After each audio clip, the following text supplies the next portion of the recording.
चैत्र प्रथम मंगलवार मां मंगला झामु यात्रार प्रथम पाली जिला और स्थानीय प्रशासन पक्षर समस्त व्यवस्था कर भक्त मानक धाड़ी रे व्यवस्था कर मां मंगला दर्शन करने जेपरी कौन असुविधा न से काकोटपुर अस्तरंग तहसिलदार काकोटपुर थाना अधिकारी चतुर्दिग को पुलिस छाउणी करने सहित जगी बसी मां मंगला झामु यात्रा चैत्र मासरे 4टी पाली झामु यात्रा पड़िब।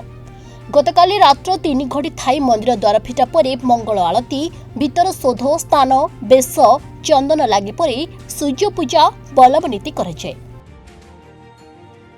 बल्लभ नीति पर प्रारंभिक समय सकाल धूप कराई वंदापना आलती पर सर्वसाधारण दर्शन पर साहाण मेला करा दिया जाए एवं मां को दिव्य दर्शन करने सहित सीमंतिनी गण मंदिर बेढ़ारे पंथी पूजा करथांती।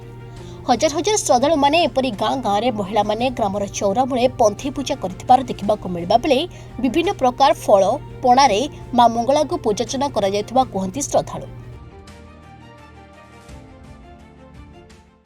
रोजिना जेना आज चैत्र मास प्रथम मंगलवार प्रतिवर्ष आम मंगलवार माँ को दर्शन करने आसू।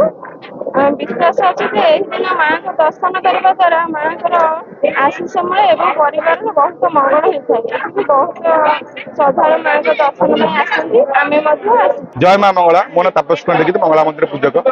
आज पवित्र चैत्र मास प्रथम मंगलवार यही मंगलवार साधा महिला माने घर आगे पंथी पूजा करते बाटर बाट मंगला घाटे घाट मंगला माँ को अनेक रूपे भक्त मैंने पूजा करते सका माँ मार्जना नीतिकांति महिला अवकाश विभिन्न प्रकार नीतिकांति सरला सूर्य पूजा द्वारपाल पूजा एवं मध्याह्न समय माँ ध्वजा अपन्ना जहाँ वर्ष को थे मार्जना कराए नूतन बाहना परिधान कराए माँ मंदिर चूड़ारे ध्वजा अपन्ना एवं जादव संघर समस्त सेवायत और लौड़ी खेल करते स्वतंत्र मंदिर एक होलीर माहौल सृष्टि होता है। आज से परंपरा हरी जाइए।